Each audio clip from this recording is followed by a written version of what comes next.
Hello, everybody, and welcome to Forever Sports. A very, very strange and quite a shocking story coming out today that we could have a Rugby World Cup in the Middle East with Qatar, UAE, and Saudi Arabia set to prepare a joint bid for the 2035 Rugby World Cup. And as a South African fan, you probably start to sit there think, will I ever watch Springbok rugby in a World Cup ever again in South Africa? Because I've never done it. We hosted the 95 World Cup. It was the year before I was born, and I'm sitting here waiting to go and watch a home World Cup, and I'm starting to wonder if it'll ever happen. Let's try and put this diplomatically.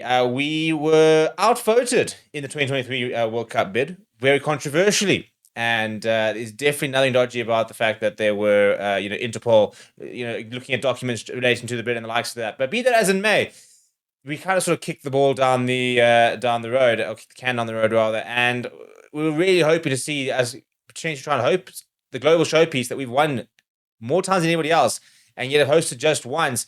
And looks like we might not ever host again. So it's a very interesting bid. And it does speak to where rugby is going to have to start going in terms of the financial thing, because unfortunately, most of the sport out there is being bought by the highest bidder, and the highest bidder is coming out of the Middle East. So not ideal, to be perfectly honest, especially because this is going to have a massive effect on the rugby calendar, given the fact that because of the high heat in the Middle East, if this bid were to go through, we've already seen Qatar a football World Cup with air-conditioned stadiums and the likes of that. The World Cup will actually apparently have to take place in December, with the final being played in January. So not particularly happy about the prospect of this kind of World Cup. But let's get into it, shall we? And before we do that, please do smash like on the video. Please do subscribe to the channel as well. Right, so there we go. You can see Qatar, UAE, and Saudi Arabia prepare for a joint bid in this for the World Cup itself. I'm going to slightly move this over here so you can read it a little bit. And basically, they're going to be joining a joint bid according to the president of the Asia Rugby Confederation. Now, basically, Asia are going to back it. So Japan apparently are quite keen on potentially bidding for another World Cup. And I mean, why not? They had a great World Cup there. You would like to see it, sort of moving around a little bit. It'd be nice to have one back in the Southern Hemisphere, which we haven't had since 2011. And not planning on having one until 2035 at the earliest, and yet not looking particularly good for it. One thing about this is that the money will be there. And apparently the World Rugby is being urged to be open-minded about multiple hosts. Now, at the end of the day, they're not going to be really worried about the rugby. What they're going to be worried about is the financial. And it talks about the fact that apparently we might be interested in, but I personally think that with the way money just dictates the game, if they come in, they will probably do it, and they'll probably get it. So this is what Qais Al-Dalai, who's the president of Asia Rugby, told the Times. He said, "I foresee this as something that might happen in 2035. I don't want to underestimate the other bids, and I believe South Africa and other European countries might be interested as well. But if World Rugby worked hard on this with a solid plan, it might happen in 2035. He said, "I'm in favor of a multi-city hosting model and not a single host. This has proven to work in soccer. They've done it since 2002 when Japan and Korea hosted, and are doing it again in Mexico, USA, and Canada in 2026. And then again with Spain, Morocco, and Portugal in 2030. Why not rugby?" Well, that's because rugby aren't really played in regions so much. I mean, you could have a New Zealand and Australia World Cup, I suppose. You could have a UK and Ireland World Cup, but you can't really have a South Africa and Argentina World Cup, can you? Now, yes, South Africa could then have games in Namibia or Zimbabwe, but there isn't the infrastructure. We're doing that with the Cricket World Cup in 2 years' time, but there isn't really the infrastructure, which is why we haven't seen joint hosting models in rugby. Also, rugby is a game dominated by sort of the top 10 sort of teams. Now, this is kind of where my big problem comes. So in terms of the fact that we're seeing a lot of growth in the Middle East in terms of trying to get more rugby involved, such as the sponsorship of the United Rugby Championship. And Al-Dalai said in 2002, I said that the big corporates and big money comes from the Gulf countries. He said, in 2022, Qatar Airways started to sponsor the United Rugby Championship. Who would imagine they'll put money into rugby? It's happening. He said, Emirates Airlines is the global partner of World Rugby and the referees and sponsor the Dubai Sevens. Cathay Pacific sponsors the Hong Kong Sevens. The model is there is big money in the Gulf area, whether sovereign funds or corporates. He says, Asia Rugby has 2 votes of the 52 in World Rugby's council. Our 2 votes will definitely go to the Asian bid.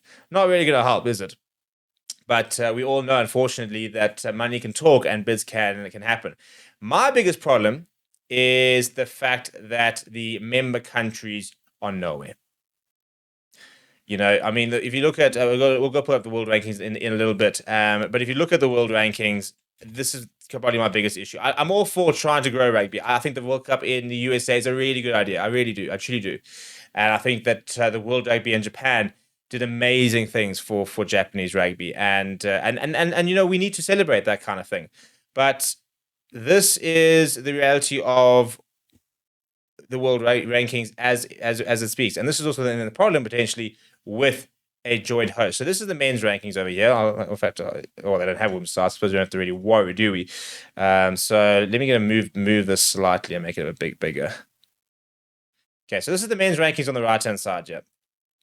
And obviously South Africa, New Zealand, Ireland, yada, yada, yada. So hosted a World Cup. France hosted a World Cup. We haven't had one in Argentina. Love to see that in Argentina.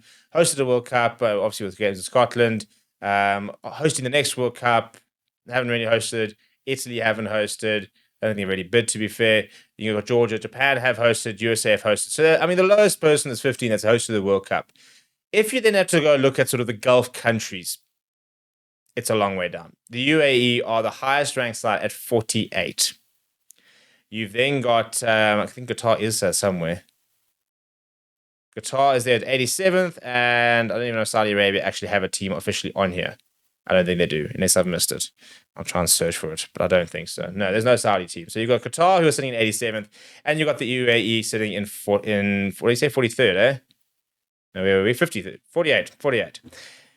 Now, that's my big problem, you know, is that, you know, you're talking about countries which are non-featured. Now, you can't have those countries in the Rugby World Cup. It would make an entire mockery of the tournament itself, you know. It's one thing when you've got, you know, the Football World Cup and you've got 40, almost 50 teams playing these days, you know, and then you've got somebody who's outside those playing. But when you've only got, you know, probably a 20-team World Cup and you've got people down at 70th playing, it kind of makes a bit of a mockery of the system, doesn't? And I think that's probably also one of my biggest issues with it. Now, the big thing is the money. You know, we've already seen the $1 billion bid they had to stage the Nations Championship. It was rejected last year, but that was the start of, you know, rugby's venture into the Middle East, or attempt of rugby venture into the Middle East. It's only going to be a matter of time until it actually does start to happen, unfortunately. You know, whether you like it or not, money speaks, and there's lots of money there. And World Rugby will dress it up, and they'll say, but, you know, the money we're going to make out of these tournaments, the money we're getting from the UAE, is going to be put into grassroots development. It's going to help us pay for the women's games. You know, it's going to help us pay for trying to get these second-tier nations to tier one nations, which is all nonsense, really, because we've seen that they haven't been actively trying to grow these programs throughout the years. So I remain very skeptical about the entire thing. What do you think? Could it be a success? I don't know. It's not particularly I don't think it's particularly high in lots of the rugby nations, you know, places of wanting to travel there. There's not a particularly big existing football, rugby community. That, for example, when they had the Qatar Football World Cup, there was a big football audience, you know, and now you've got Live Golf, for example, being powered or sponsored by the PIF, the likes of that, but there's only one or two tournaments actually in Saudi, in Jeddah, and the likes of that. Everything else is rather international. So you're funding a tournament which is going around the world. This is going to be bringing the world to them, and not sure it's going to be as popular as people as they're hoping, you know. And we're going to see exactly when they have the Saudi Arabia Football World Cup coming up as well.